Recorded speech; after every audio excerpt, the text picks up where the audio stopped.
அவருடைய பிள்ளைகளாக நம்முடைய அப்பாவை ஸ்தோத்தரிப்போமா? எல்லாரும் சேர்ந்து சந்தோஷமாக ஹல்லேலூயா. நாம் அவருடைய வீட்டுக்கு வந்திருக்கிறோம். அப்பாவோட வீடு. ஆனால் சந்தோஷமாக ஆர்ப்பரித்து கைகளை தட்டி பாடுவோம். கடந்த 3 வாரங்களாக பாஸ்டரையா தேவனுடைய ராஜ்யத்தை பற்றி நமக்கு பேசிக்கொண்டே இருக்கிறார் இல்லையா?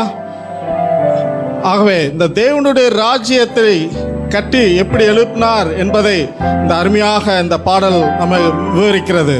3 பாடல்களை பாடப்போகிறோம். இந்த முதல் பாடல் நம்முடைய தேவன் எவ்வாறாக நம்மை சிருஷ்டித்து நமக்கு அந்த தேவனுடைய ராஜ்யத்தை ஏற்படுத்தினார் என்பதை அருமையாக காட்டுகிறது. இங்கே தரணியில் மனுடர் உயிர் அடைந்தோர்க்கு தருவினில் மாண்டோய் நமஸ்காரம் என்று இருக்கிறது.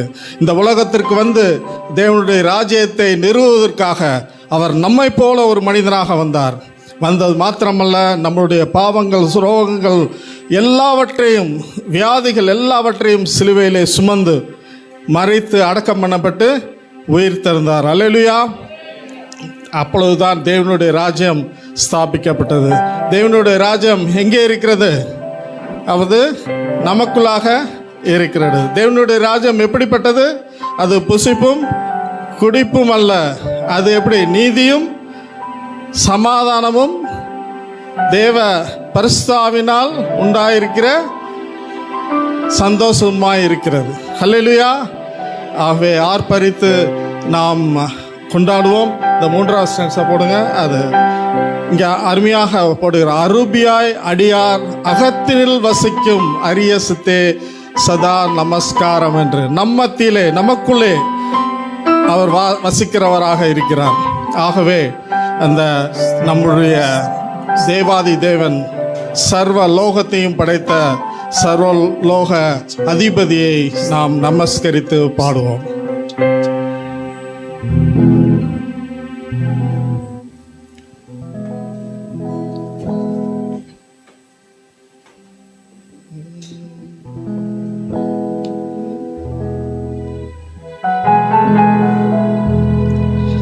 கைகளை தட்டி உற்சாகமாக நாம் பாடுவோம்.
அந்த ராஜ்யத்தை நிறுத்தினார்.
வசிக்கும் அரிய சித்தே சதா நமஸ்காரம். அருவியாய் அடியார் அகத்தினில் வசிக்கும் அரிய சித்தே சதா நமஸ்காரம். தொழிலோனே நமஸ்காரம். மூன்றில் ஒன்றோனே நமஸ்காரம். கர்த்தாதி கர்த்தா கருண சமுத்திரா நித்ய த்ரியேகா நமஸ்காரம். கர்த்தாதி கர்த்தா கருண சமுத்திரா நித்ய த்ரியேகா நமஸ்காரம். சர்வலோகாதிப நமஸ்காரம். சர்வ சிருஷ்டிகனே நமஸ்காரம். கரை கடலுயிர்வான் சகலமும் படைத்த தயபர பிதாவே நமஸ்காரம். கரை கடலுயிர்வான் சகலமும் படைத்த தயபர பிதாவே நமஸ்காரம். அவருக்கு நமஸ்காரம் செய்யும்போது இந்த ராஜ்யத்தின் நமக்கு என்ன ஆசீர்வாதங்கள் கொடுக்கப்பட்டிருக்கிறது. கர்த்தருடைய தேவனுடைய ராஜ்யத்தை நாம் வைத்திருக்கும் போது அவருடைய நாமத்திற்கு, இயேசுவின் நாமத்திற்கு அவ்வளோ வல்லமை உண்டு. அல்லேலூயா. அவருடைய நாமத்தை நாம் சொல்லும்போது என்ன செய்யும்? பேய்கள் ஓடுது, நோய்கள் தீருது, பாவங்கள் பறந்தோடுது. ஆகவே அவருடைய பிள்ளைகளாக, அவருடைய உடன் சுதந்திராக, இயேசு கிறிஸ்துவின் உடன் சுதந்திராக இருக்கும் நமக்கு கொடுக்கப்பட்ட ஒரு வல்லமை என்ன? அவருடைய நாமம். இயேசு கிறிஸ்துவின் நாமத்திலே சொல்லும்போது எல்லாம் நமக்கு நடக்கிறதாக இருக்கிறது. ஆகவே நாம் கைகளை தட்டி உற்சாகமாக அவருடைய நாமத்தை போற்றி அவருடைய கிரியைகள் நமக்கு கொடுக்கப்பட்ட அந்த வல்லமையை நாம் மற்றவர்களுக்கு சொல்லத்தக்கதாக, அதை காண்பிக்கத்தக்கதாக நாம் கைகளை தட்டி இந்த பாடலை பாடுவோம்.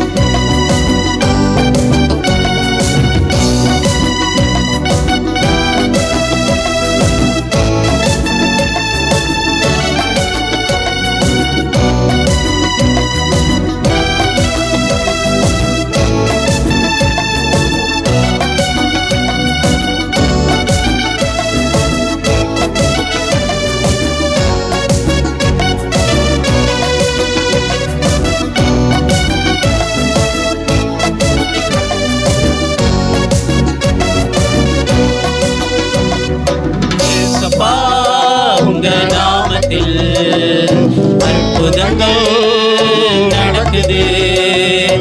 ஏசப்பா உங்க நாமத்தில் அற்புதங்கள் நடக்குது. பேய்களோடுது, நோய்கள் தீருது, பாவங்கள் பறந்தோடுது. பேய்களோடுது, நோய்கள் தீருது, பாவங்கள் பறந்தோடுது. உந்தன் வல்லமைகள் குறைந்து போகவில்லை, உந்தன் உயிர்த்தெழுதல் மகிமை மாறவில்லை. உந்தன் வல்லமைகள் குறைந்து போகவில்லை, உந்தன் உயிர்த்தெழுதல் மகிமை மாறவில்லை. துன்பங்கள், தொல்லைகள், வியாதிகள், வறுமைகள் வந்தாலும் என் இயேசு குணமாக்குவார். துன்பங்கள், தொல்லைகள், வியாதிகள், வறுமைகள் வந்தாலும் என் இயேசு குணமாக்குவார். விசுவாசம் நமக்குள் இருந்தால் போதும், விசுவாசம் நமக்குள் இருந்தால் போதும். தேவ மகிமையை கண்டிடுவோம். உந்தன் வல்லமைகள் குறைந்து போகவில்லை, உந்தன் உயிர்த்தெழுதல் மகிமை மாறவில்லை. உந்தன் வல்லமைகள் குறைந்து போகவில்லை, உந்தன் உயிர்த்தெழுதல் மகிமை மாறவில்லை. இயேசப்பா உங்கள் நாமத்தில் அற்புதங்கள் நடக்குது. இயேசப்பா உங்கள் நாமத்தில் அற்புதங்கள் நடக்குது.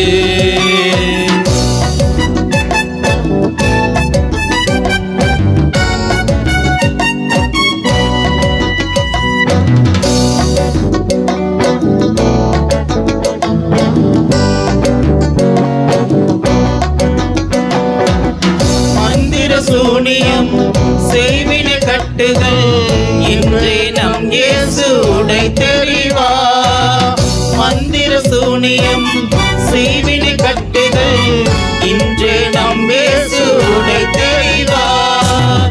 ஆவியானவர் நமக்குள் இருப்பதால், ஆவியானவர் நமக்குள் இருப்பதால் உலகத்தை நாம் கலக்கிடுவோம். உந்தன் வல்லமைகள் குறைந்து போகவில்லை, உந்தன் உயிர்த்தெழுதல் மகிமை மாறவில்லை. உந்தன் வல்லமைகள் குறைந்து போகவில்லை, உந்தன் உயிர்த்தெழுதல் மகிமை மாறவில்லை.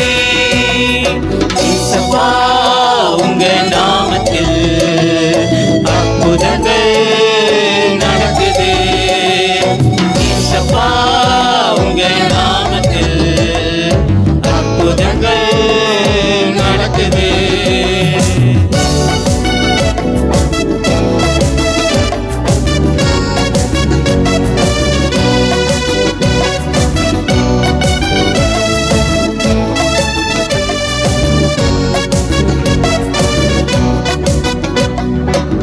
சாத்தானின் சதிகளா, சாபத்தின் வாழ்க்கையா, இன்றே நம் இயேசு உடைத்தெறிவா.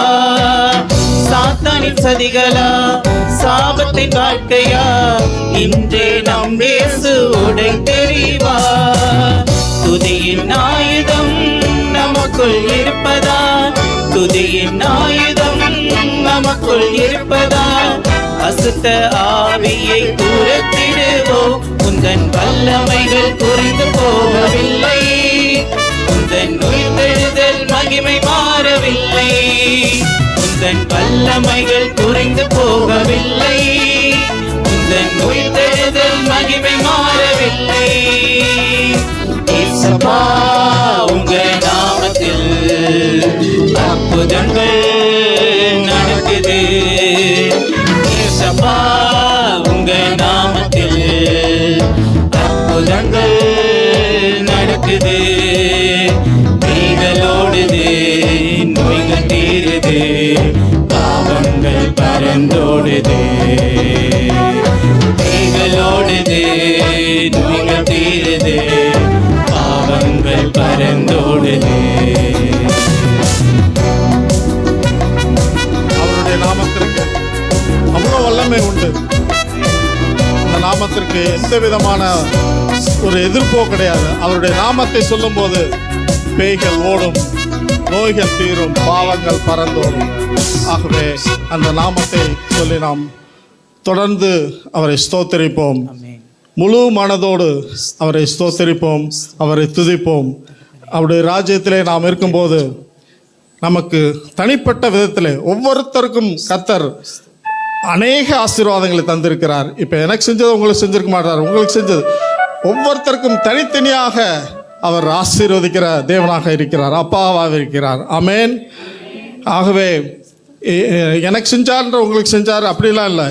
எல்லாருக்கும் தனிப்பட்ட விதத்தில் அவர் உங்களை ஆசீர்வதித்து வழி நடத்துகிறவராக இருக்கிறார். ஆகவே ஒவ்வொருத்தரும் இந்த பாடலை உள்வாங்கி, இது ஒரு புது பாடல், கர்த்தருக்கு புது பாட்டை பாடுங்கள், பூமியின் குடிகளே எல்லோரும் கர்த்தரை பாடுங்கள் என்று சொன்ன பிரகாரம் அதை ஒவ்வொருத்தரும் என் கர்த்தர் எனக்கு செய்த நன்மைகளுக்காக முழு மனதோடு ஸ்தோத்தரிப்பேன் என்று இந்த பாட்டை உள்வாங்கி இந்த பாடலை நாம் பாடுவோமாக.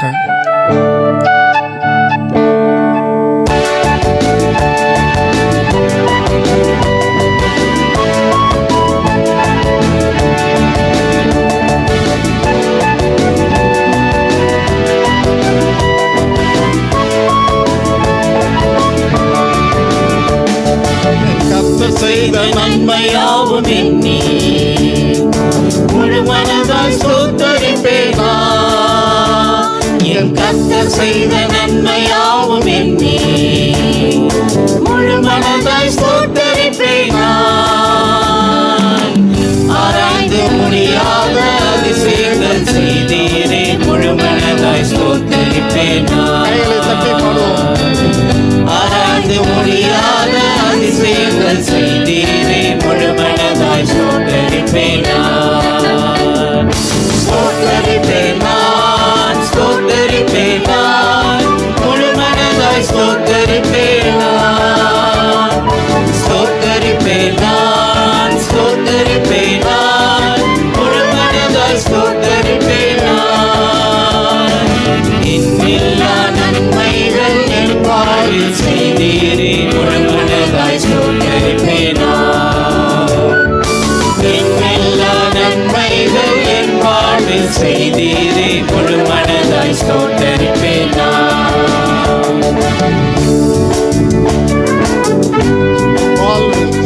என்னை கண்ணோக்கி பார்த்தீரே, தயவாய் என் கரம் பிடித்து என்னை தூக்கினீர் என்று சொன்னீர். ஆகவே அதற்காக நாம் நம்மளுடைய முழு மனதோடு அவருக்கு நன்றி செலுத்துவோம். அவரை போற்றி பாடுவோம். என்னை கண்ணோக்கி பாரு, தயவாய் கரம் பிடித்து நோக்கினீர். தாழ்வில் என்னை கண்ணோக்கி பார்த்தே, தயவாய் கரம் பிடித்து தூக்கினீர். இல்லாத உயரத்திலே உட்கார வைத்தீரே முழு மனதாய் ஸ்தோத்தரிப்பேனா. இல்லாத உயரத்திலே உட்கார வைத்தீரே முழு மனதாய் ஸ்தோத்தரிப்பேனா. ஸ்தோத்தரிப்பேனா, ஸ்தோத்தரிப்பேனா, முழு மனதாய் ஸ்தோத்தரிப்பேனா. ஸ்தோத்தரிப்பேனா, ஸ்தோத்தரிப்பேனா, முழு மனதாய் ஸ்தோத்தரிப்பேனா. எண்ணில்லா நன்மைகள் என் வாழ்வில் செய்தீரே முழு மனதாய் ஸ்தோத்தரிப்பேனா. எண்ணில்லா நன்மைகள் என் வாழ்வில் செய்தீரே முழு மனதாய் ஸ்தோத்தரிப்பேனா. என்னை என்றும் கைவிடாத நேசம் இயேசு நீர்தானையா. நம்முடைய வாழ்விலும் தாழ்விலும் நம்மை தூக்கி எடுத்து நிறுத்தின தேவனை நாம் ஸ்தோத்திரிப்போம். கைகளை தட்டி. என்னை என்றும் கைவிடாத நேசர் இயேசு நீதானையா. என்னை என்றும் கைவிடாத நேசர் இயேசு நீதானையா. என்னை மறவாமல் என் நினைவாய் இருப்பவரே முழு மனதாய் ஸ்தோத்தரிப்பேனா. என்னை மறவாமல் என் நினைவாய் இருப்பவரே முழு மனதாய் ஸ்தோத்தரிப்பேனா. ஸ்தோத்தரிப்பேனா, ஸ்தோத்தரிப்பேனா, முழு மனதாய் ஸ்தோத்தரிப்பேனா. ஸ்தோத்தரிப்பேனா, ஸ்தோத்தரிப்பேனா, முழு மனதாய் ஸ்தோத்தரிப்பேனா. எண்ணில்லா நன்மைகள் என் வாழ்வில் செய்தீரே முழு மனதாய் ஸ்தோத்தரிப்பேனா. எண்ணில்லா நன்மைகள் என் வாழ்வில் செய்தீரே முழு மனதாய் ஸ்தோத்தரிப்பேனா. என்னை என்றும் நல்மேய்ச்சல் நடத்தும் மேய்ப்பர். அவருக்காக அவர் நம்மை நல்ல மேய்ச்சலில் நடத்திய தேவனாக இருக்கிறார். ஆகவே அவரை போற்றி துதிப்போம்.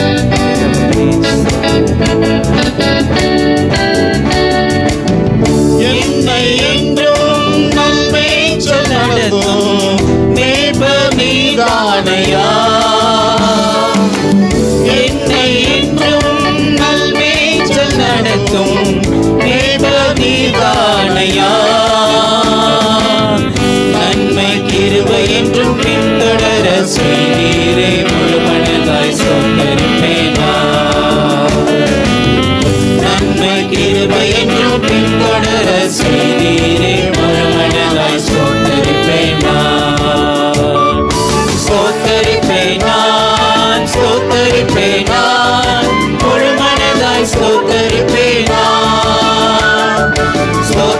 ஸ்தோத்தரிப்பேன் நான், ஸ்தோத்தரிப்பேன் நான், முழு மனதாய் ஸ்தோத்தரிப்பேன் நான்.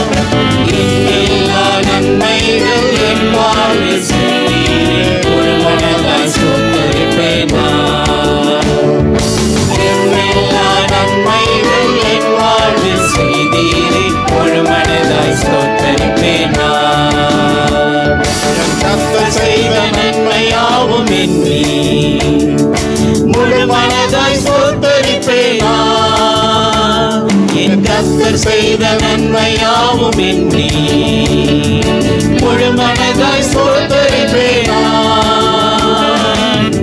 ஆராய்ந்து முடியாத அதிசயங்கள் செய்தீரே, முழு மனதாய் ஸ்தோத்தரிப்பேன் நான்.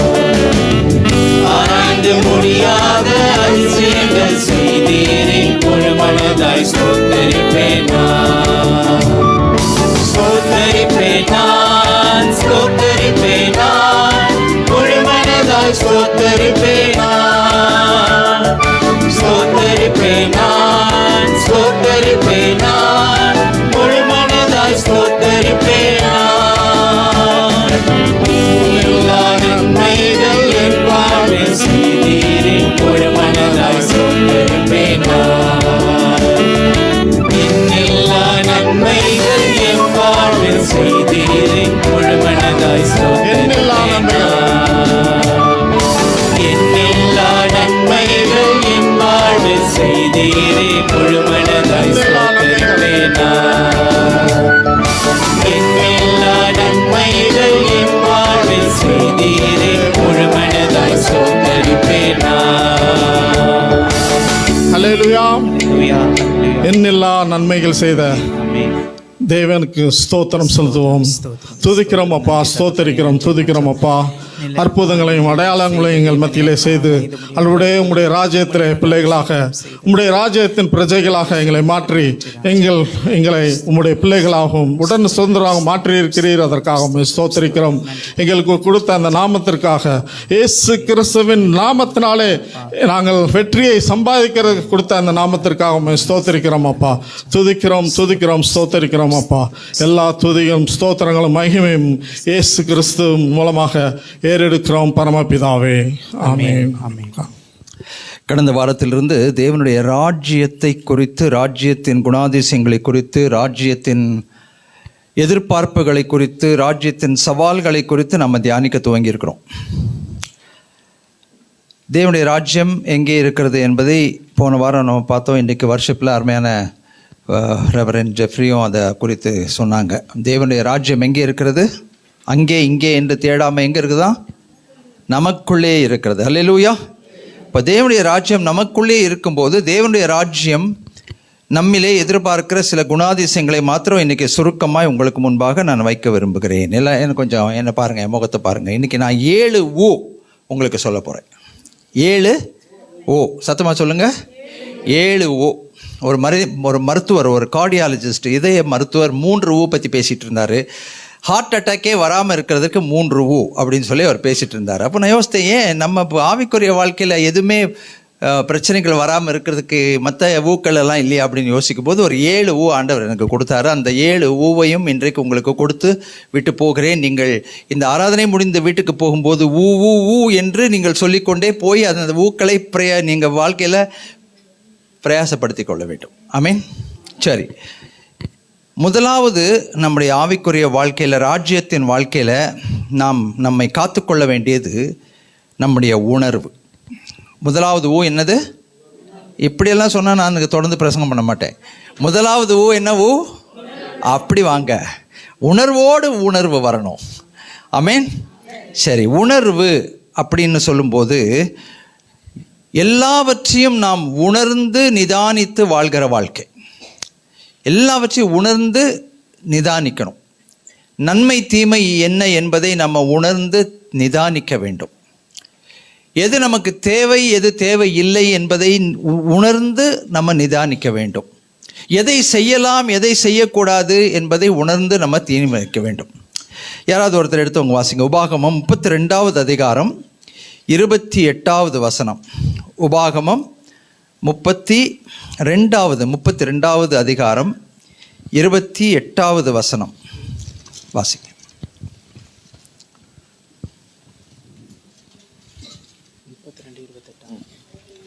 அவர்கள் 32:28. அவர்கள் யோசனை கேட்டு ஆமாம். பிரதர் இன்னைக்கு பாருங்க, வந்த உடனே வசனம் வாசிக்கிறாங்க அவங்க கர்த்தருடைய ஊழியக்காரர். God bless you brother. 32வது அதிகாரம் 28வது வசனம் என்ன சொல்லுதுனாக்கா, அவர்கள் யோசனை கெட்ட ஜாதி, அவர்களுக்கு உணர்வு இல்லை. அவர்கள் ஞானம் அடைந்து இதை உணர்ந்து தங்கள் முடிவை சிந்தித்து கொண்டிருந்தாய் நலமாயிருக்கும். அல்லேலூயா. தேவனுடைய ராஜ்யத்தின் புத்திரர் ஒவ்வொரு காரியத்திலேயும் முடிவை சிந்திக்கிறவர்களாய் காணப்பட வேண்டும். முடிவு, காரியத்தின் கடைத்தொகையை கேட்போமாக. கர்த்தர் நன்மையானாலும் தீமையானாலும் அதை நியாயத்திலே கொண்டு வருவார். ஸோ முடிவு என்ன? நான் இதை செய்து கொண்டிருக்கிறேனே, இது எங்கே என்னை கொண்டு போய் விட போகுது? இது எங்கே என்னை கொண்டு போய் விட போகுது? நான் இந்த காரியத்தை செய்ய நினைக்கிறேன், செய்ய வேண்டும் என்று விரும்புகிறேன், சில காரியங்களை துவங்க வேண்டும் என்று விரும்புகிறேன். அந்த துவக்கம் எந்த முடிவிலே என்னை கொண்டு போய் விடும் என்கின்ற உணர்வு நமக்கு அவசியம். என்ன அழகான வசனம் பாருங்க. அவர்கள் ஞானமடைய வேண்டும், இதை உணர வேண்டும், தங்கள் முடிவை சிந்தித்து கொண்டால் நலமாயிருக்கும். ஆரம்பத்திலேயே முடிவை சிந்திக்கிற ஒரு தரிசனம் நமக்கு வேண்டும். ராஜ்யத்தின் புத்திரருக்கு ஆரம்பத்திலேயே ஒரு காரியத்தை செய்யும் போது இது எப்படி போக போகுது, இது எப்படி முடிய போகுது என்கின்ற தரிசனம் வேண்டும். தரிசனம் இல்லாத இடத்துல ஜனங்கள் சீர்கெட்டு போவார்கள். ஸோ முதலாவது என்ன தெரியுமா? உணர்வு. நான் என்ன செய்து கொண்டிருக்கிறேன், இதனுடைய முடிவு என்ன? நான் என்ன செய்து கொண்டிருக்கிறேன், இது எங்கே என்னை கொண்டு போய் விட போகிறது? அந்த ஒரு தரிசனம் நமக்கு இருக்க வேண்டும். அது தேவனுடைய ராஜ்யத்தினுடைய புத்திரருக்கு இருக்க வேண்டிய குணாதிசயம். முதலாவது உணர்வு. இங்கே கர்த்தருடைய வார்த்தை சொல்லுகிறது, அவர்கள் யோசனை கெட்ட ஜாதி, அவர்களுக்கு உணர்வு இல்லை. யோசனை கெட்டு போச்சுன்னா அவள் கை காரியங்களும் கெட்டு போகும், அதனுடைய முடிவு கெட்டு போகும். நானும் எனக்கும் சமைக்க தெரியும் அப்படின்னு சொல்லிட்டு நான் என்ன பண்ண போகிறேன்னே தெரியாமல் 4 காயை வெட்டி, ஒரு தக்காளியை வெட்டி, ஒரு வெங்காயத்தை வெட்டி, எதையோ போட்டு குழப்பி, திடீர்னு பாதியில் அது பாயசமாக மாற்றினா நல்லா இருக்குமே நினச்சி கொஞ்சம் சர்க்கரையை போட்டு கொஞ்சம் பாலை ஊற்றி, அதனுடைய முடிவு எப்படி இருக்கும்? புதுசாக ஏதோ ஒரு டிஷ் பண்ண மாதிரி இருக்கும், ஆனால் சகிக்காது. அருமையான தேவஜனமே, சகோதரிகள் இங்கே நிறைய பேர் இருக்கீங்க. நீங்கள் இன்றைக்கி ஒரு காரியத்தை சமைக்கணும்னு நினச்சா அதற்குரிய பொருட்களைத்தானே நீங்கள் எடுத்து ஆயத்தப்படுத்துவீங்க. சாம்பார் செய்யணுன்னா அந்த காயை வெட்டி அந்த பருப்பை வேக வச்சு கரெக்டாக அந்தந்த நேரத்தில் அந்த மசாலையை போட்டு வெங்காயம் போட்டு தக்காளி போட்டு பண்ணால் தான் சாம்பார் வரும். பாதியில் மாற்ற முடியுமா பிளானை? ஏன் ஒரு சிக்கன் கிரேவி வச்சா என்ன அப்படின்னா? தரிசனம் வேண்டும். தரிசனம் இல்லாத இடத்துல ஜனங்கள் சீர்கெட்டு போவார். ஸோ முதல் என்னது? உணர்வு. ரெண்டாவது உள்ளம். உள்ளத்தை நாம் காத்துக்கொள்ள வேண்டும். முதலாவது சீரான உணர்வு, சீரான உணர்வு. ரெண்டாவது சீரான உள்ளம். உள்ளத்தை காத்துக்கொள்ள வேண்டும் என்று கர்த்தருடைய வார்த்தை நிறைய விஷயங்களை சொல்லுகிறது. எண்ணாகமம் 11வது அதிகாரம் 6வது வசனத்தை நம்ம எடுத்து வாசிப்போம். எண்ணாகமம் 11வது அதிகாரம் 6வது வசனத்தை எடுத்து வாசிங்க ப்ளீஸ். இப்பொழுது நம்முடைய உள்ளம் வாடி போகிறது. இந்த மன்னாவை தவிர நம்முடைய கண்களுக்கு முன்பாக வேறொன்றும் இல்லையே என்று சொன்னார்கள். அந்த இஸ்ரவேல் ஜனங்கள் எகிப்தின் அடிமைத்தனத்தில் இருந்து விடுதலை வாழ்வுக்கு நேராக போய்கொண்டிருக்கும் போது கிருபையாய், இரக்கமாய், தயவாய் பொழைச்சிப்போன்னு சொல்லி மன்னாவை ஆண்டவர் கொடுத்தார். வனாந்திரத்தில் சாப்பாடு கிடையாது. பிரயாசப்பட்டு உழைத்து எதையாவது செஞ்சு சம்பாதித்து சாப்பிடுகிறது வழியே இல்லை. ஆண்டவர் ஜனங்கள், சொந்த ஜனங்கள் பிழைக்கணுமேன்றதுக்காக ஆண்டவர் என்ன கொடுத்தார்? அவர்களுக்கு மன்னாவை கொடுத்தார். ஆனால் அந்த மன்னாவை வாங்கி தின்னுட்டு அவன் பேசினா பாருங்க ஒரு டைலாகு, என்ன மாதிரி ஒரு வார்த்தை பாருங்க. இதெல்லாம் யாராவது அக்செப்ட் பண்ண முடியுமா? இப்பொழுது நம்முடைய உள்ளம் வாடி போகிறதா. இந்த மன்னாவை தவிர நம்முடைய கண்களுக்கு முன்பாக வேறொன்றும் இல்லையே என்று சொன்னார்கள். அதுக்கு முன்னால் அவங்க சொன்னது பாருங்க. பின்பு 4வது வசனம், அவர்களுக்குள் இருந்த பல ஜாதியான அந்நிய ஜனங்கள் மிகுந்த இச்சை உள்ளவர்களானார்கள். இஸ்ரவேல் புத்திரர் திரும்ப அழுது, நமக்கு இன்று இறைச்சி புசிக்க கொடுப்பவர்கள் யார்? நாம் எகிப்திலே கிரையலும் இல்லாமல் சாப்பிட்ட மச்சங்களையும் வெள்ளரிக்காய்களையும் குமட்டிக்காய்களையும் கீரைகளையும் வெண்காயங்களையும் வெள்ளை பூண்டுகளையும் நினைக்கிறோம். இப்பொழுது நம்முடைய உள்ளம் வாடி போகிறதாம். எப்படி இவங்க அங்கே எப்படி வாழ்ந்தாங்களா? ரொம்ப செல்வ செழிப்போடு வாழ்ந்தாங்க. அங்கே பார்வோன் அவங்களுக்கு டெய்லி மட்டன் பிரியாணியும் சிக்கன் கிரேவியும் கொடுத்துட்டு இருந்தான். நினைப்பு தான் பொழப்பு கெடுக்குமா. புலம்பல், வாழ்க்கையில் புலம்பல். தேவனுடைய ராஜ்யத்தின் புத்திரர் இந்த புலம்புகிறத விட்டுறணுங்க. புலம்பிக்கொண்டே இருக்கிறத விட்டுறணும். பழசை நினச்சி இல்லாததை இருக்கிற மாதிரி நினச்சி இருக்கிறத இல்லாத மாதிரி நினச்சி புலம்புகிறதை விட்டு விட வேண்டும். தேவன் கிருபையாய் கொடுத்துறார், மன்னாவை கொடுத்தார். இந்த மன்னாவை பற்றி அவங்க பேசுகிற வார்த்தை எப்படிப்பட்ட வார்த்தை பாருங்க. இந்த மன்னாவை தவிர நம்முடைய கண்களுக்கு முன்பாக வேறு ஒன்றும் இல்லையே. இப்போ பரிசுத்த வேதாகமத்தின் வார்த்தைகளை மன்னா என்று சொல்லி அழைக்கிறோம். ஆவிக்குரிய மன்னா என்று சொல்லி அழைக்கிறோம். எப்போ பார்த்தாலும் பைபிள் தானா, எப்போ பார்த்தாலும் பைபிள் வசனம் தானா, எப்போ பார்த்தாலும் பைபிள் பாட்டு தானா, எப்போ பார்த்தாலும் இது தானா உனக்கு? இதை தவிர உனக்கு உள்ளம் வாடி போகிறது. உள்ளம் வாடி போகிறது. நிறைய கிறிஸ்தவர்களுக்கு வசனத்தை சொன்னால், பாட்டை சொன்னால், சர்ச்சை சொன்னால், மீட்டிங்கை சொன்னால், ப்ரேயர் மீட்டிங்கை சொன்னால் வாடி போகிறது. எப்போ பார்த்தாலும் உனக்கு இதுதானா?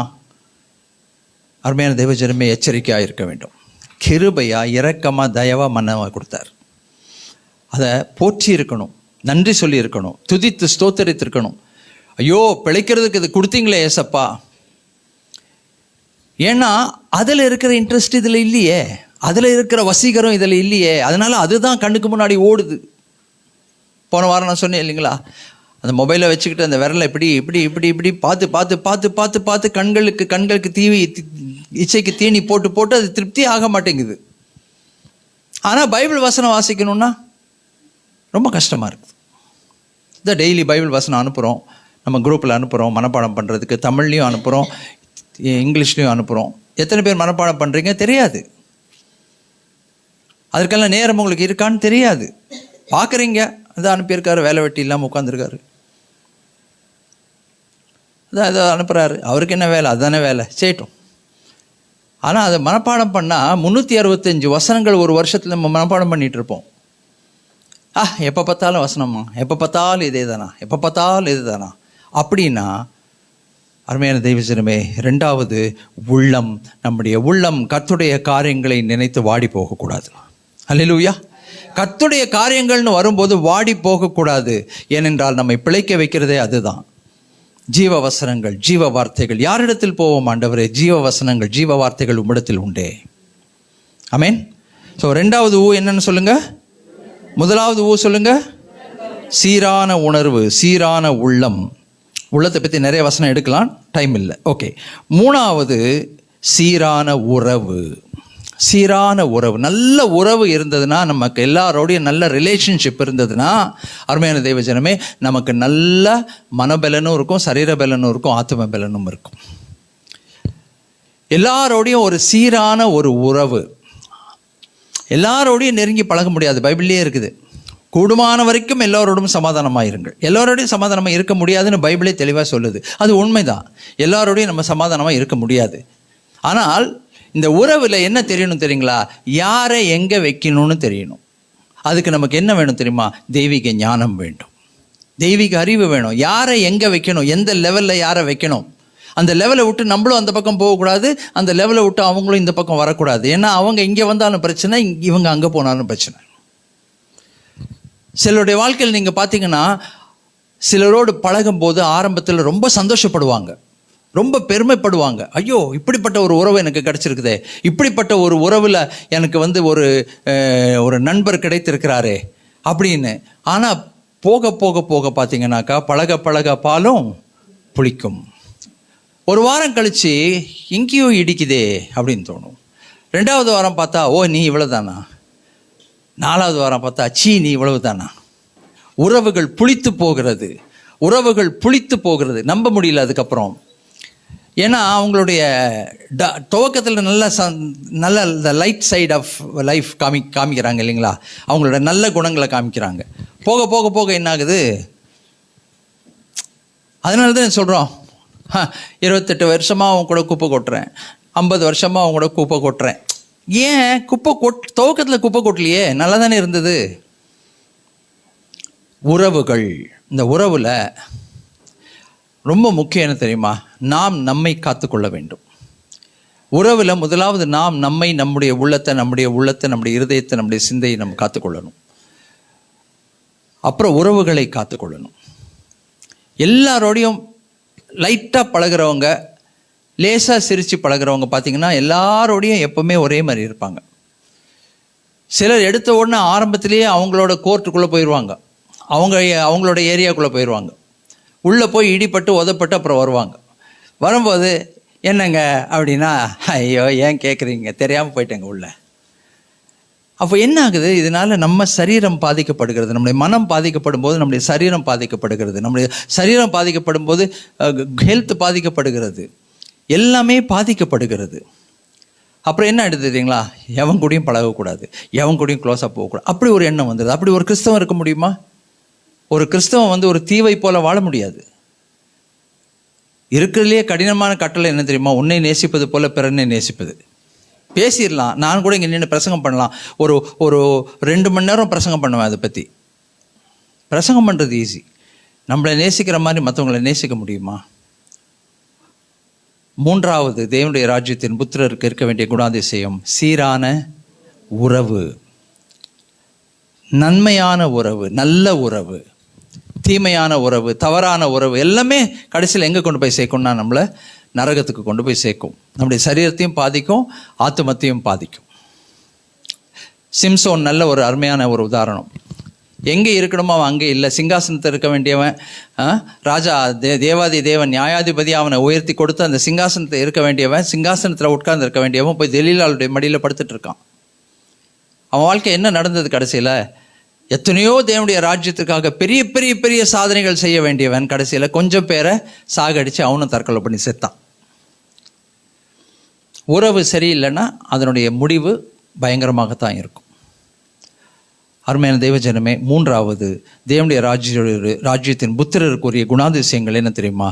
சீரான உறவு. வாசிங்க ரோமர் 12வது அதிகாரம் 10வது வசனம். ரோமர் 12வது அதிகாரம் 10வது வசனம்.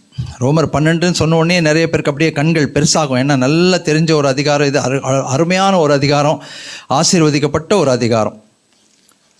வாசிங்க ரோமர் 12வது அதிகாரம் 10வது வசனம். சகோதர சிநேகத்திலே ஒருவர் மேல் ஒருவர் பட்சமாயிருங்கள், கனம் பண்ணுகிறதிலே ஒருவருக்கொருவர் முந்திக் கொள்ளுங்கள். இதெல்லாம் சபையிலே காணப்பட வேண்டிய விஷயங்கள், ஆனால் காணப்படாமல் போன விஷயங்கள், காணப்பட வேண்டிய விஷயங்கள். என்ன அழகா சொல்றாரு, சகோதர சிநேகத்திலே ஒருவர் மேல் ஒருவர் பட்சமாயிருங்கள். உறவு, சகோதரர் சகோதரி, கிறிஸ்து கொடுத்த சகோதரர், கிறிஸ்து கொடுத்த சகோதரி. நமக்கு எதுக்கு வம்புங்க? வந்தேங்க, நின்னேங்க, பாடினேங்க, போனேங்க, காணிக்க கொடுத்தேங்க, போயிட்டே இருக்கேங்க. சபையில் அடிக்கடி சொல்கிறோம் பார்த்தீங்களா, சபைக்கு யாராவது புதுசாக வந்தால் 2 வார்த்தை பேசுங்கன்றோம். ஏன் பேசணும்? அவங்கள இந்த சபைக்கு வந்தது உணரணும். ஐயோ பரவாயில்லையே, எங்கள் மேலே கூட ஒரு பரிவு வச்சு கேட்குறாங்களே வந்துன்னு. யாரோ வந்தாங்க, யாரோ போனாங்க, அதான் இருக்கார் ஒருத்தர், அவர் பார்த்துப்பாரு அப்படின்னு நீங்கள் நினச்சிங்கன்னா அங்கே சகோதர சிநேகம், சகோதர பட்சமே இல்லை சுத்தமாக. புதுசாக வந்தால் போய் ஒரு வார்த்தை, எங்கேருந்து வரீங்க, வாங்க அப்படின்னு சொன்னால் அவங்களுக்கு அது ஒரு சந்தோஷமாக இருக்கும். நான் உண்டு, என் வேலை உண்டு, 30 வருஷம் மெம்பருங்க இந்த சர்ச்சில், ஆனாலும் நான் இப்போ யாருக்கிட்டையும் அப்படியெல்லாம் பேச மாட்டேங்க, நான் வருவேங்க அப்படின்னா அது சர்ச்சாகவே இருக்க முடியாது. தேவனுடைய ராஜ்யத்தின் புத்திரராய் நீங்களும் நான் இருக்க முடியாது.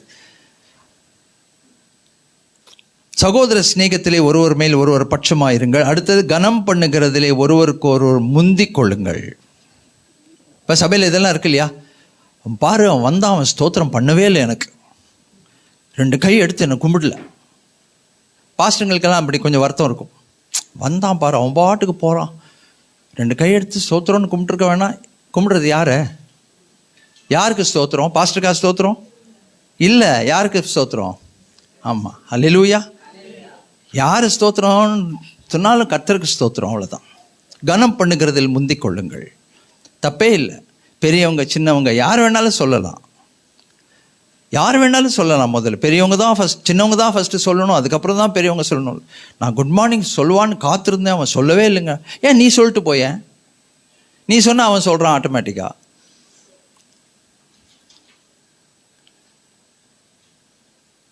இதெல்லாம் தான் தேவனுடைய ராஜ்யத்தின் புத்திரருடைய குணாதிசயங்கள். கனம் பண்ணுகிறத முந்திக் கொள்ளுங்கள், அதனால் ஒன்றும் தப்பு இல்லையே. அதுக்கப்புறம் நிறைய இருக்குது பாருங்கள். நம்பிக்கையிலே சந்தோஷமாயிருங்கள், அசதியாயிராமல் ஜாக்கிரதையாயிருங்கள், ஆவியிலே அனலாயிருங்கள், கர்த்தருக்கு ஊழியம் செய்யுங்கள், நம்பிக்கையிலே சந்தோஷமாயிருங்கள், உபத்திரவத்திலே பொறுமையாயிருங்கள், ஜெபத்திலே உறுதியாய் தரித்திருங்க. நிறைய விஷயங்கள் அப்படி சொல்கிறார், வரிசையை சொல்கிறார். அதில் ஒரு பாயிண்ட் இனி வருது, அதை நான் வந்து சொல்கிறேன் உங்களுக்கு. Okay, right. ஸோ முதலாவது சீரான உணர்வு, ரெண்டாவது சீரான உள்ளம், மூன்றாவது சீரான உறவு, நாலாவது சீரான உடல். ஆஹாஹா, இங்கே தான் வரோம். உடல் யார்? நான் உடல் வந்து தேவனுடைய ஆலயம். 1 கொரிந்தியர் 3வது அதிகாரம், தேவனுடைய 1 கொரிந்தியர் 6வது அதிகாரத்தில் கர்த்தருடைய வார்த்தை சொல்லுகிறது, நீங்கள் தேவனுடைய ஆலயமாக இருக்கிறீர்கள். நீங்கள் தேவாலய ஆலயம் இருக்காங்க, ஆலயமாக இருக்கிறீங்க, தேவனுடைய ஆவி உங்களில் இருக்கிறார் என்று அறியாமல் இருக்கிறீர்களா? அப்போ நம்முடைய உடல் என்னது? தேவனுடைய ஆலயம். அல்லேலூயா. அப்போ இந்த உடலை குறித்து சீரான ஒரு உடல். அப்போ இந்த உடல் சீராக வச்சுக்கணுன்னா நமக்கு என்ன வேணும்? அடுத்தது கண்டிப்பாக உடல் பயிற்சி வேணும், இல்லைங்களா? உடல் வந்து நம்ம ஜீவ பலியாய் ஒப்பு கொடுங்கள். அதே ரோமரில் பாருங்கள், 12வது அதிகாரம் 1வது வசனம் வாசிப்போமா? அப்படி இருக்க சகோதரரே, நீங்கள் உங்கள் சரீரங்களை பரிசுத்தமும் தேவனுக்கு பிரியமுமான ஜீவ பலியாய் ஒப்பு கொடுக்க வேண்டும் என்று தேவனுடைய இரக்கங்களை முன்னிட்டு உங்களை வேண்டிக் கொள்கிறேன். இதுவே நீங்கள் செய்யத்தக்க புத்தியுள்ள ஆராதனை. நீங்கள் இந்த பிரபஞ்சத்திற்கு ஒத்த வேஷம் தெரியாமல் தேவனுடைய நன்மையும் பிரியமும் பரிபூர்ணமுமான சித்தம் இன்னதென்று பகுத்தறியத்தக்கதாக உங்கள் மனம் புதிதாகிறதுனாலே மறுரூபமாகுங்கள். மனம் என்று சொல்லும்போது நம்முடைய உணர்வு, உள்ளம் எல்லாமே அதில் வரும். சரி, ஓகே. உங்கள் சரீரங்களை பரிசுத்தமும் தேவனுக்கு பிரியமுமான ஜீவ பலியாக ஒப்பு கொடுக்க வேண்டும். சரீரத்தையும் தூய்மையாய் காத்துக்கொள்ள வேண்டும். எத்தனை பேருக்கு காலையிலையும் சாயந்தரமும் குளிக்கிற பழக்கம் இருக்கிற? கை தூக்க வேண்டாம். நீங்கள் உங்களுக்குள்ளேயே கேட்டுக்கோங்க. காலையிலையும் சாயந்தரமும் குளிக்கிறவங்க கண்டிப்பாக நல்லா ஹெல்த்தியாக இருப்பாங்க. சரிங்களா? பெட்டுக்கு போகும்போது உடம்பு தூய்மையாக இருந்ததுன்னா அது ரொம்ப நல்லது. அதே மாதிரி மனசும் தூய்மையாக இருக்கணும். சரீரம் கொஞ்சம் ஓரளவுக்கு உடல் பயிற்சின்றது எல்லாருக்கும் கொஞ்சம் அவசியம். கை கால் ஆட்டணும். ஏன்னா அப்போ தான் தசைநார்கள் பலமாக இருக்கும், எலும்புகள் பலமாக இருக்கும். ஏன் வாக்கிங் சொல்கிறாங்க பாருங்கள். 30 நிமிஷம் நடக்கணும், 45 நிமிஷம் நடக்கணும். நடக்கிறவங்களுக்கு தான் தெரியும் அந்த நடக்கிறதுனால எவ்வளவு பிரயோஜனம் இருக்கிறது, எவ்வளவு பலன் இருக்கிறது அப்படின்னு சொல்லி. இப்போ இந்த உடல் ரொம்ப ரொம்ப முக்கியம். இப்போது எனக்கு வந்து கொஞ்ச நாளைக்கு முந்தி நான் ஒரு மீட்டிங் போயிருந்தேன், ஒரு பாஸ்டர்ஸ் மீட்டிங் போயிருந்தேன். அப்போது ஒருத்தர் பாஸ்டர் வந்தார், என்கிட்ட கேட்டார், பாஸ்டர் எப்படி இருக்கீங்க, ஊழியெல்லாம் நல்லா இருக்கு? அவன் நல்லா இருக்கு பாஸ்டர்னு சொன்னேன். அப்புறம் நீங்கள் கோஷா ஆஸ்பத்திரிக்கெல்லாம் ஊழியத்துக்கு போவீங்களான்னு கேட்டார். போவேனே அப்படின்னே. இப்போ நீங்கள் கொஞ்ச நாள் போகாதீங்க அப்படின்னு சொன்னார். ஏன், ஏதாவது பிரச்சனை, அங்கே யாராவது ஜபத்துக்கு போயிட்டு பிரச்சனை ஆயிடுச்சா அப்படின்னு கேட்டேன். இல்லை பாஸ்டர் அப்படின்னு சொல்லிட்டு அந்த விரலில் என் வயிற்றில் வச்சு சொன்னார், நீங்கள் போனீங்கன்னா அட்மிட் பண்ணிடுவாங்க.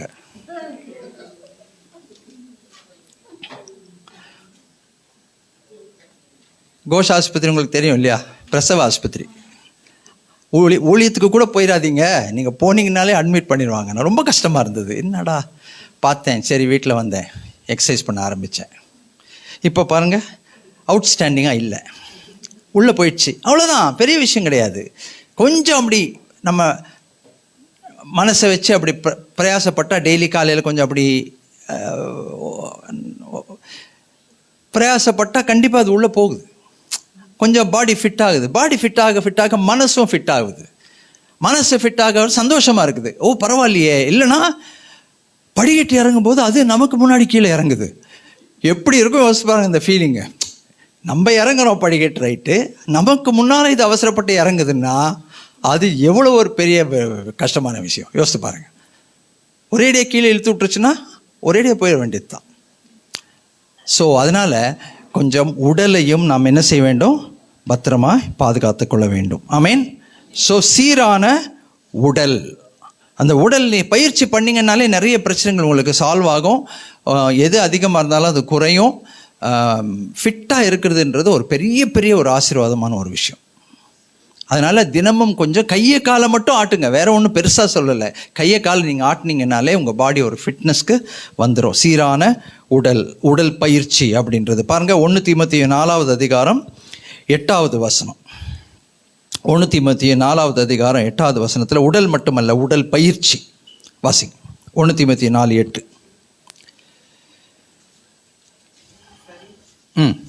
சரீர முயற்சி அற்ப பிரயோஜனம் உள்ளது.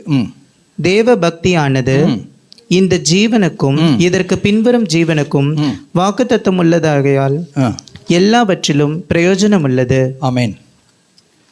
சரீர முயற்சி கொஞ்சம் அது ஒரு பலனை கொடுக்கிறது, ஆனால் அது கொஞ்சம் பலன் உள்ளது என்று சொல்லி கர்த்தருடைய வார்த்தை சொல்கிறதை நம்ம வாசிக்க முடிகிறது. ஓகேயா? ஆனால் அதே நேரத்தில் அதோடு கூட என்ன இருக்கணுமா?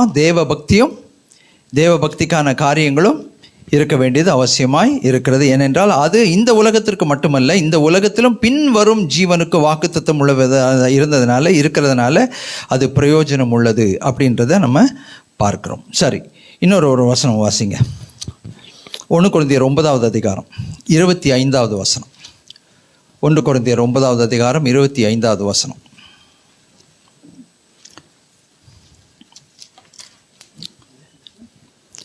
பந்தய சாலையிலே ஓடுகிறவர்கள் எல்லோரும் ஓடுவார்கள், ஆகிலும் ஒருவனே பந்தயத்தை பெறுவான் என்று அறியீர்களா? நீங்கள் பெற்றுக்கொள்ளத்தக்கதாக ஓடுங்கள்.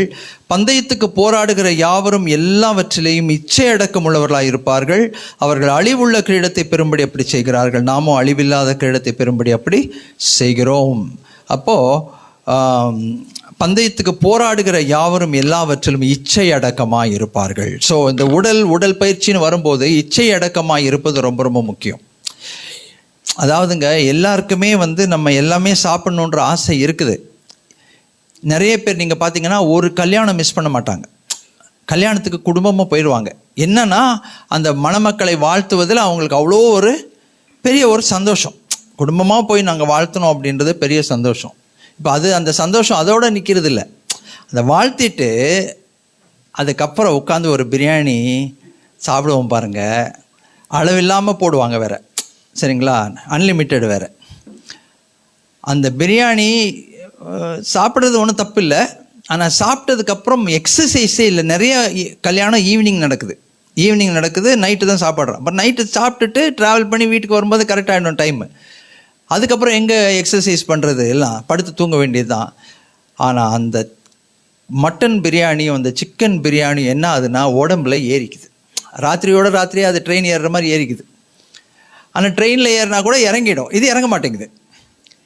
அப்போது நல்லா தெரியும் இதை சாப்பிட்டா நமக்கு உடம்புல எல்லாமே ஏறுதுன்னு. ஆனாலும் கூட நம்ம என்ன பண்ணுறோன்னா அதை பற்றி கவலைப்படுறது இல்லை, நல்லா சாப்பிட்றோம். சாப்பிட்றத பற்றி பிரச்சனையே இல்லை. ஒரு டாக்டர் அவர் அதான் சொல்கிறாரு, நீங்கள் என்ன வேணால் சாப்பிடுங்க, அதை பற்றி பிரச்சனை இல்லை. எக்ஸசைஸ் பண்ணி அந்த கேலரிஸை எரிச்சிட்டா போதும், பாடி ஃபிட்னஸாக இருக்கும், ஒரு பிரச்சனையும் கிடையாது. சாப்பிட்றத பற்றி பிரச்சனையே இல்லை, என்ன வேணால் சாப்பிடுங்க, ஆனால் எக்ஸசைஸ் பண்ணுங்க. அதுதான் இங்கே பார்க்குறோம். பந்தயத்திலே போராடுகிற யாவரும் எல்லாவற்றிலையும் இச்சை அடக்கமாக இருப்பார்கள். சரியா? அப்போது எக்ஸசைஸ் இல்லாட்டி கண்டிப்பாக நம்ம என்ன பண்ணணுங்க, நம்ம கண்ட்ரோல் பண்ணி தான் இருக்கணும். அதே மாதிரி நம்முடைய வாழ்க்கையில் நிறைய காரியங்கள் இச்சை என்ன பண்ணுதுன்னா நம்மளை லிமிட்டுக்கு மேலே கொண்டு போயிடுது. அதனால் நமக்குள்ள நிறைய பிரச்சனைகள் வருகிறது. ஸோ உடல் ரொம்ப முக்கியம், சீரான உடல் முக்கியம், உடல் பயிற்சி முக்கியம். அப்புறம் கர்த்தருடைய தேவனுடைய ராஜ்யத்தின் புத்திரருக்கு உபவாசம் அவசியம். நிறைய பேர் இன்றைக்கி பிரசங்கம் பண்ணுறாங்க, உபவாசம்லாம் தேவையில்லைங்க. ஏன்னா ஆண்டவர் என்ன சொன்னார்? ஆத்தும நேசர் தோழரோடு கூட இருந்தால் தோழர் உபவாசிக்க வேணான்னாரு. அவர் எங்களோட இருக்கார், நாங்கள் எதுக்கு உபவாசிக்கணும்? அந்த மாதிரி நம்ம இல்லாஜிக்கலாக பேசக்கூடாது. ஏன்னா ஆண்டவர் உபவாசத்தை பற்றி ரொம்ப அழகாக நமக்கு கற்றுக் கொடுத்துருக்கிறார். உபவாச ஜெபம் என்பது ஒரு பெரிய ஆசீர்வாதமான ஒரு ஜெபம். அதை நம்ம அந்த ஜெபத்தை பண்ணும்போது ஆத்துமத்திற்கும் அது ஆசீர்வாதம், சரீரத்துக்கும் ஆசீர்வாதம். ஸோ அடுத்தது நீங்கள் பார்த்தீங்கன்னாக்கா உபவாசம். ஸோ சீரான உணர்வு, சீரான உள்ளம், சீரான உறவு, சீரான உடல் பயிற்சி, சீரான உபவாசம். சீரான உபவாசம்னாக்கா பட்டினி கிடையாது. உபவாசம்ன்றது வேற, பட்டினின்றது வேற. நான் காலைல சாப்பிட்லைங்க, ஆனால் நான் ஜெபமே பண்ணலைங்க, நான் வேலைக்கு போயிட்டேன், உபவாசங்க. காலையில் வேலைக்கு போய் வேலையெல்லாம் முடித்தேங்க, சாயந்தரம் வரைக்கும் உபவாசம், 4 மணிக்கு மேலே 5 மணிக்கு மேலே நான் சாப்பிட்டேன். அப்படின்னா அது பட்டினி. அதுக்கு பேர் வேறு பேர், பட்டினி.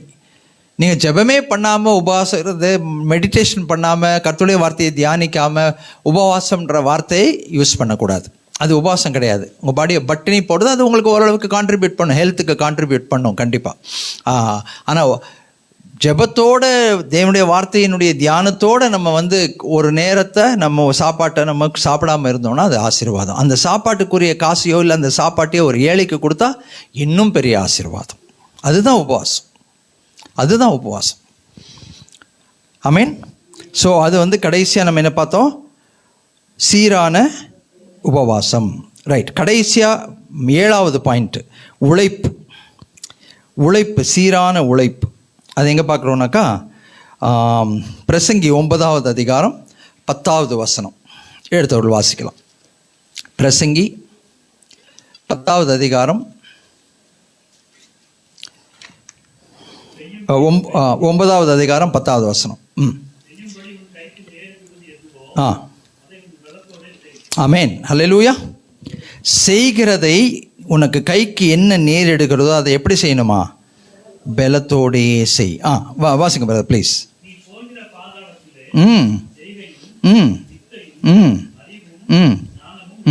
இல்லையே.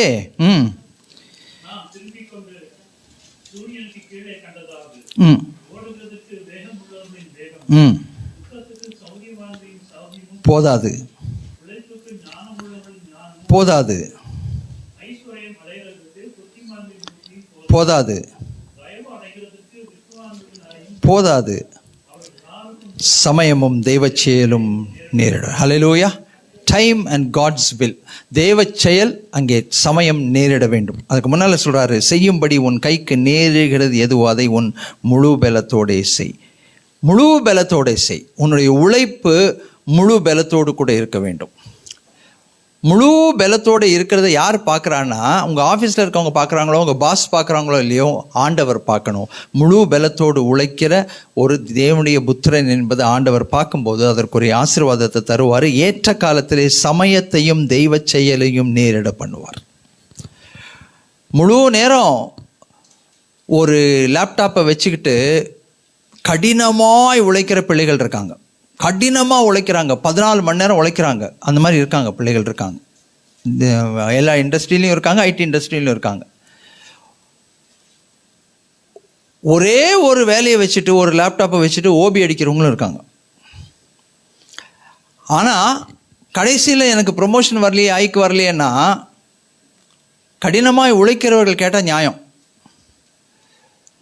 காலையிலேயே வருவான், பார்த்தீங்கன்னா லேப்டாப்பை திறப்பான், லாகின் பண்ணுவான், பக்கத்து டேபிளுக்கு போய் பேசிகிட்டு இருப்பான், அந்தக்கு போய் டேபிளுக்கு பேசிட்டு இருப்பான், அங்கே போவான், நல்லா வேலை செஞ்சுட்டு இருப்பான். பாருங்க, கஷ்டப்பட்டு ஒருத்தன் அவனை டீ குடிக்க போகலாமா வரியா அப்படின்வான். அவனுக்கு எடுத்து அவனையும் கூப்பிட்டு போய் டீ குடிச்சிட்டு அங்கே 4 கதை பேசிட்டு வருவான். திருப்பி ஏதாவது டப்பான்னு தட்டுவான். அப்புறம் இந்த மாதிரியும் இருக்காங்க. ஆனால் கர்த்தருடைய வார்த்தை என்ன தெரியுமா சொல்லுது? தேவனுடைய ராஜ்யத்தினுடைய புத்திரர் நம்முடைய கைக்கு நேரெடுக்கிறது எதுவோ அதை முழு பலத்தோட உண்மையாய் உத்தமமாய் செய்ய வேண்டும். ஹல்லேலூயா. அப்போ என்ன நடக்குமா? தெய்வ செயலும் சமயமும் நேரிடும். சமயம் கரெக்டாக டைம் கொண்டு வருவார். அந்த டைமில் கரெக்டான காரியத்தை அதன் காலத்தில் எல்லாவற்றையும் நேர்த்தியாக செய்கிறவர் உயர்வுகளை தருவார், ஆசீர்வாதத்தை தருவார், செழிப்பை தருவார். கடினமாய் உழைக்கிறவளை ஒரு நாளும் அவர் கைவிட மாட்டாருங்க. கடினமாய் உழைக்கிறவளை ஆசீர்வதிக்கிற தேவன். ஆமேன். அடுத்தது வாசிங்க. உபாகமம் 28வது அதிகாரம் 12வது வசனம். அது ஒரு வாக்கு தத்துவம். உபாகமம் 28வது அதிகாரம் நமக்கு தெரியும். ஆசீர்வாதங்கள். நீ கையிட்டு செய்யும் வேலையெல்லாம் ஆசீர்வதிக்கவும் கர்த்தர் உனக்கு தமது நல்ல பொக்கிஷசாலையாகிய வானத்தை திறப்பார்.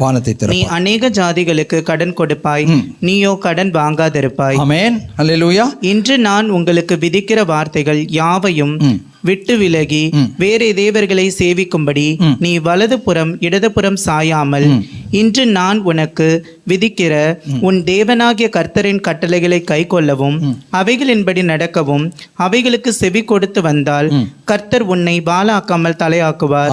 நீ கீழாகாமல் மேலாவாய். ஆமென். அல்லேலூயா. கர்த்தருடைய வார்த்தை தெளிவாக இருக்கிறது. அந்த வாக்குத்தத்தம் தெளிவாக இருக்கு. இது வீணாய் போகாது. ஏற்ற காலத்திலேயே உன் தேசத்தில் மழை பெய்யும், ராஜ்யத்தின் புத்திரருக்கு சொல்லுகிறேன், ஏற்ற காலத்திலே உங்கள் தேசத்திலே மழை பெய்யும். 2வது, நீங்கள் கையிட்டு செய்கிற வேலைகளை கர்த்தர் ஆசீர்வதிப்பார். கர்த்தர் உங்களுக்கு தமது நல்ல பொக்கிஷ சாலையாகிய வானத்தை திறப்பார். நீயோ அநேக ஜாதிகளுக்கு கடன் கொடுப்பாய், நீ கடன் வாங்காதிருப்பாய். ஹல்லேலூயா. இந்த வாக்குத்தத்தத்திற்காக ஆண்டவருக்கு நாம் நன்றி சொல்லுவோம். ஹல்லேலூயா. கர்த்தர் நம்மை அநேகருக்கு ஆசீர்வாதத்தை கொடுக்கிறவர்களாக தான் வைப்பார் ஒழிய கடன் வாங்குகிறவர்களாய் நம்மை வைக்க மாட்டார். யாருக்கு அது? ஆண்டவர் ஆசீர்வதிக்கிற தேவனுடைய ராஜ்யத்தின் புத்திரருக்கு அவர் சொன்னதை நிச்சயமாய் செய்வார். கையிட்டு செய்கிற காரியங்களை வாய்க்க பண்ணுவார். அதன் வருமானத்தை ஆசீர்வதிப்பார். அவருடைய வாழ்வின் தேவைகளை எல்லாம் அற்புதமாக சந்திப்பார். அதையும் நம்ம பார்க்கணும். கடைசியாக வாசிங்க 2 தெசலோனிக்கேயர் 3வது அதிகாரம் 10 முதல் 13 வசனங்கள். 2 தெசலோனிக்கேயர் 3வது அதிகாரம் 10 முதல் 13 வசனங்கள். ஒருவன் வேலை செய்ய மனதில்லாதிருந்தால் அவன் சாப்பிடவும் கூடாது என்று தெளிவா சொல்லிட்டார். வேலை செய்கிறதற்கு யாருக்கு மனசு இல்லையோ அவங்க என்ன செய்யக்கூடாது? சாப்பிடவும் கூடாது. நாங்கள் உங்களிடத்தில் இருந்தபோது உங்களுக்கு கட்டளையிட்டோமே, உங்களில் சிலர் யாதொரு வேலையும் செய்யாமல் வீண் அலுவற்காரராய் ஒழுங்கற்று திரிகிறார்கள் என்று கேள்விப்படுகிறோம். இப்படிப்பட்டவர்கள் அமைதலோட வேலை செய்து தங்கள் சொந்த சாப்பாட்டை சாப்பிட வேண்டும் என்று நம்முடைய கர்த்தராகிய இயேசு கிறிஸ்துவினாலே அவர்களுக்கு கட்டளையிட்டு புத்தி சொல்லுகிறோம். சகோதரரே, நீங்கள் நன்மை செய்வதிலே சோர்ந்து போகாமல் இருங்கள். மேலும் இந்த நிருபத்தில் சொல்லிய போதும். தேங்க்யூ. ஸோ இங்கே என்ன சொல்றாரு அவரு? சுருக்கமாக என்ன சொல்றாரு சொல்லுங்க. வேலை செய்கிறவன் சாப்பிடலாம், வேலை செய்யாதவன் சாப்பிடக்கூடாது. ஓகே, அப்போ என்ன? அப்போ உழைப்பு. கடைசியாக என்ன தெரியுமா? சீரான உழைப்பு. சொல்லுங்க, சீரான உழைப்பு. வேலை செஞ்சால் நீ சாப்பிடு, வேலை செய்யலைன்னா நீ சாப்பிடாது. இல்லைங்களா? கர்த்தருடைய ஊழியத்தை செய்கிறவர்களுக்கு கர்த்தருடைய ஊழியத்தை செய்வதனாலே வருகிற பிழைப்பு இருக்கிறது என்று கர்த்தருடைய வார்த்தை சொல்லுகிறது. அப்போது நல்லா ஊழியம் செய்யணும். நல்லா ஊழியம் செஞ்சால் அந்த ஊழியத்துக்குரிய அந்த கிருபையை கர்த்தர் நமக்கு தருவார். அதை நம்ம உழைக்கிறதன் பலனாக தேவனுடைய கரத்திலிருந்து பெற்றுக்கொண்டு நம்ம ஆசீர்வதிக்கப்படலாம். அதை நமக்கு ஆசீர்வாதமாக இருக்கும். உலக பிரகாரமான வேலை செய்கிறவர்களுக்கும் உழைக்கிறவர்களுக்கு வருகிற அந்த பிரயாசத்தை கர்த்தர் நிச்சயமாக ஆசீர்வதித்து தருவார் அப்படின்றத நம்ம பார்க்க முடிகிறது. அது தேவனுடைய வாக்குத்தத்தமாய் இருக்கிறது. அருமையான தேவஜனமே, அதனால் ரொம்ப அழகாக சொல்கிறார். நீங்கள் ஒருவனிடத்தில் இலவசமாய் சாப்பிடாமலும் உங்களில் ஒருவனுக்கும் பாரமாக இராதபடி இரவும் பகலும் பிரயாசத்தோடு வருத்தத்தோடு வேலை செய்து சாப்பிட வேண்டும் என்பதையும் அழகாய் அவர் சொல்லுகிறார். வேலை செய்ய மனதில்லாமல் இருந்தால் அவன் சாப்பிடவும் கூடாது அப்படின்னு சொல்கிறார். ஸோ அருமையான தேவஜனமே, இதெல்லாம் தான் தேவனுடைய ராஜ்யத்தின் புத்திரருடைய குணாதிசயங்களாய் இருக்கிறது அப்படின்னு சொல்லி நம்ம பார்க்குறோம். ஸோ என்னோட கூட சேர்ந்து சொல்லுங்கள், சத்தமாக சொல்லுங்கள், வைராக்கியமாக சொல்லுங்கள். சீரான உணர்வு, சீரான உள்ளம், சீரான உறவு, சீரான உடல், சீரான உடல் பயிற்சி, சீரான உபவாசம், சீரான உழைப்பு. இந்த குணாதிசயங்களை நம்முடைய வாழ்க்கையிலே அபியாசப்படுத்தி கொண்டு நாம் தேவனுடைய ராஜ்யத்தின் புத்திரராய் அநேகருக்கு ஆசீர்வாதமாக இருப்பதோடு கூட நாமும் நமக்கு ஆசீர்வாதமாக இருந்து ராஜ்யத்தின் நன்மைகளை, ஆசீர்வாதங்களை, இல்லை நன்மையான ஈவுகள், பூர்ணமான வரங்கள் எல்லாவற்றையும் அனுபவித்து நாமும் வாழ்ந்து அநேகரை வாழ்விக்கும்படிக்கு தேவன் நமக்கு கிருபை அருளுவாராக. ஆமென்.